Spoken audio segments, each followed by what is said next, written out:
जय हिंद दोस्तों, मैं डॉक्टर धर्मेंद्र कुमार। मेरे यूट्यूब चैनल दिव्या हेमियो केयर में आप लोग को स्वागत है।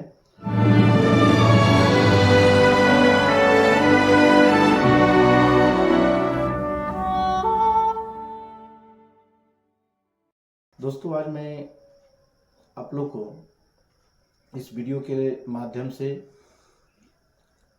कोलेस्ट्रॉल के बारे में बताएंगे कि कोलेस्ट्रॉल क्या है, ये कितने प्रकार के होते हैं और इससे हमारे शरीर पर क्या प्रभाव पड़ता है। और अंत में मैं कोलेस्ट्रॉल को नियंत्रित करने के लिए एक होम्योपैथी के बहुत ज़्यादा जो इफ़ेक्टेड होते हैं कोलेस्ट्रॉल के को नियंत्रित करने के लिए, तो उसके संबंध में मैं अपना एक्सपीरियंस शेयर करूंगा। दोस्तों, सबसे पहले हम जानेंगे कि आखिर कोलेस्ट्रॉल क्या होता है। तो जैसा कि हम सभी जानते हैं कि हम लोग जो भी तैलीय पदार्थ खाते हैं, जैसे तेल, घी, डालडा, इसमें एक विशेष प्रकार के पदार्थ होता है जिसको हम लोग सामान्य भाषा में फैट या उसी को वसा कहते हैं।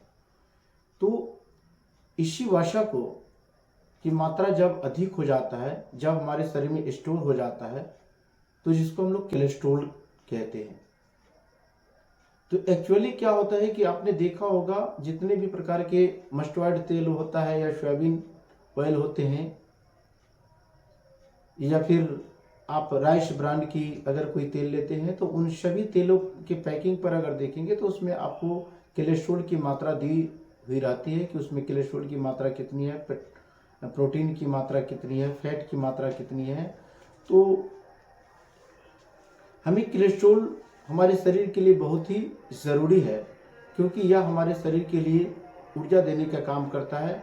साथ ही साथ यह बॉडी के निर्माण के लिए काफ़ी महत्वपूर्ण होते हैं। इसके अलावे जो हमारे एंटीबॉडीज होते हैं, उनको भी यह तंदुरुस्त करने का काम करता है। तो इसलिए यह हमारे शरीर के लिए पर्याप्त मात्रा में होना जरूरी है। लेकिन जब इसकी मात्रा, या अगर हम ज़्यादा मात्रा में अगर कोई भी फास्ट फूड लेते हैं, तो उनमें वेट कोलेस्ट्रॉल की मात्रा बढ़ने की चांसेस और अधिक हो जाता है। और उन लोगों के लिए खास करके ज़्यादा हो जाता है जो लोग हार्ड वर्क नहीं करते हैं, जो लो वर्क करते हैं, या जो ऑफिस वर्क करते हैं, या जिनको बहुत ज़्यादा हार्ड वर्क नहीं करना होता है, तो उनको कोलेस्ट्रॉल को नियंत्रित करना बहुत ही ज़रूरी होता है। तो दोस्तों, कोलेस्ट्रॉल जो होते हैं दो प्रकार के होते हैं। एक होता है गुड कोलेस्ट्रॉल और एक होता है बैड कोलेस्ट्रॉल। तो गुड कोलेस्ट्रॉल को, जिसको हम लोग शॉर्ट में कहते हैं HDL, यानी हाई डेंसिटी लिपोप्रोटीन के नाम से उसको जानते हैं। तो यह हमारे लिए अच्छा माना जाता है, क्योंकि इसको हम लोग गुड कोलेस्ट्रॉल कहते हैं।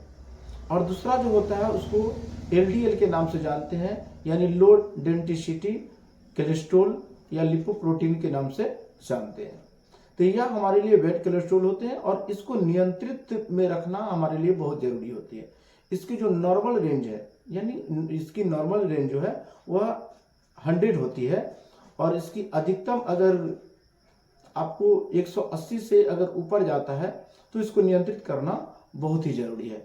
क्योंकि अगर LDL कोलेस्ट्रॉल की मात्रा अगर हमारे शरीर में बढ़ती है, तो इसके कारण हमारे शरीर पर कई प्रकार के जो बैड इफेक्ट होते हैं वो बैड इफेक्ट देखने को मिलता है। इससे बैड इफेक्ट जो सबसे पहला होता है कि आपके शरीर का जो वेट होता है वह वेट बढ़ने लगता है, आपके शरीर में स्वेलिंग होने लगता है, सूजन जो है बढ़ जाता है, शरीर का जो है भारी होने लगता है।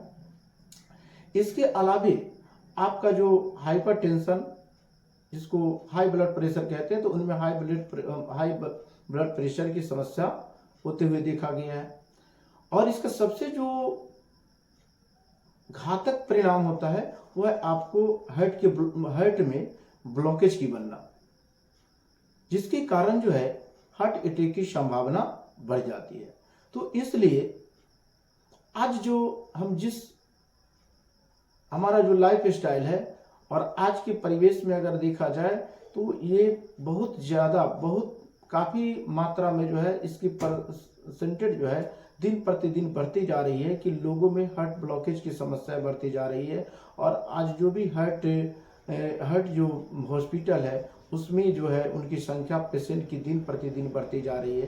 तो दोस्तों, अगर आप चाहते हैं कि आपका लाइफ बेहतर हो, आपका जो परिवार है वह स्वस्थ रहे, तो इसके लिए हम लोग को इसके लिए पूर्व से भी ध्यान देना पड़ेगा। और हम अपनी जो कोलेस्ट्रॉल को नियंत्रित करके जो है हम हार्ट ब्लॉकेज की समस्या से बच सकते हैं, हार्ट अटैक की समस्या से बच सकते हैं। इसमें जब ये सारी समस्या आते हैं, जो सांस अधिक जो है फूलने लगते हैं, ये सारी की सारी समस्याएं जो है आपको कोलेस्ट्रॉल के कारण होते हुए देखा गया है।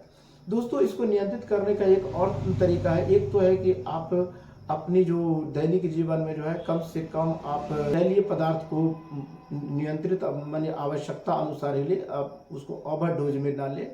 और इसके साथ साथ दोस्तों, अगर आप चाहते हैं कि आप ब्लड में कोलेस्ट्रॉल की मात्रा को नियंत्रित रखें, तो इसके लिए जो है ना नियमित रूप से एक्सरसाइज को निस्संदेह अपने लाइफ में जो है उसको ऐड करें। अपने जीवन को अगर लंबे समय तक अगर ले चलना है, स्वस्थ रखना है, तो उसके लिए जो है आपको नियमित रूप से आपको एक्सरसाइज अपनाना है।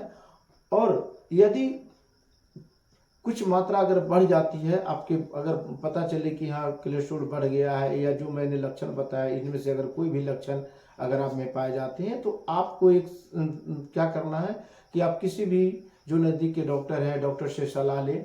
और उसके लिए आप एक सामान्य जो आपको जांच होती है लिपिड प्रोफाइल, तो लिपिड प्रोफाइल की जांच जो है आप ब्लड की एक सामान्य जांच होती है, जिससे आपके शरीर में जो है आप कितनी मात्रा में कौन से कोलेस्ट्रॉल है वो आपको पता चल जाएगा। और यदि आपको के ब्लड में अगर कोलेस्ट्रॉल की मात्रा अगर बढ़ी हुई पाई जाती है, तो उसको नियंत्रित करने के लिए एक जो है मैंने होम्योपैथिक ड्रॉप, जो कि न्यू लाइफ कंपनी की है, और ये बहुत ही इफेक्टिव मेडिसिन है दोस्तों। क्योंकि मैं लंबे समय से अपने क्लिनिक में इसको प्रिस्क्राइब करते आ रहा हूँ, मैं अपने पेशेंट को देता हूँ, और इसका बहुत ही अच्छा रिजल्ट हमको देखने को मिल रहा है। तो इसका नाम आप याद रखेंगे, NL3 ब्लड कोलेस्ट्रॉल ड्रॉप लिखा हुआ है। तो ब्लड कोलेस्ट्रॉल ड्रॉप NL3 जो कि न्यू लाइफ कंपनी की है, और ये बहुत ही इफेक्टिव है, खास करके ब्लड में आपको कोलेस्ट्रॉल को नियंत्रित करने के लिए। इसलिए इसको हम ब्लड कोलेस्ट्रॉल नियंत्रण ड्रॉप भी इसको कहा जाता है, और ये बहुत ही ज़्यादा इफेक्टिव है। तो दोस्तों, इस दवा को लेनी कैसे है, तो इसको लेने का एक बहुत ही सरल विधि है। इसमें बहुत ज़्यादा कुछ नहीं। आपको इस दवा को लेने के लिए एक चाय की जो कप होते हैं, तो चाय की कप से आधे कप पानी जो है गुनगुना पानी लेना है दोस्तों। और गुनगुने पानी में आपको 15 से 20 बूंद इस दवा को डालनी है, और उसको अच्छे से जो है ना उसको हिला लेना है। और उसके बाद इस दवा को सुबह, दोपहर और रात्रि में लेना है। और ज़्यादा अगर आपको मात्रा बढ़ी हुई है तो इसकी मात्रा आप बढ़ा भी सकते हैं। 2-3 बार के अपेक्षा जो है आप उसको 4 से 5 बार भी ले सकते हैं। और इससे बहुत कम समय में आपको रिजल्ट जो है पॉजिटिव देखने को मिलता है। तो मैं उम्मीद करता हूं कि यह वीडियो आपको बहुत अच्छा लगा होगा, और यह वीडियो आपके लिए बहुत ही उपयोगी साबित भी होगा। दोस्तों, आपसे रिक्वेस्ट करता हूं, प्लीज़ आपको यदि वीडियो अच्छा लगा हो तो मेरे चैनल को सब्सक्राइब करें, शेयर करें, लाइक करें, और अपने दोस्तों के बीच इसे ज़्यादा से ज़्यादा शेयर करें और मुझे मोटिवेट करें। धन्यवाद।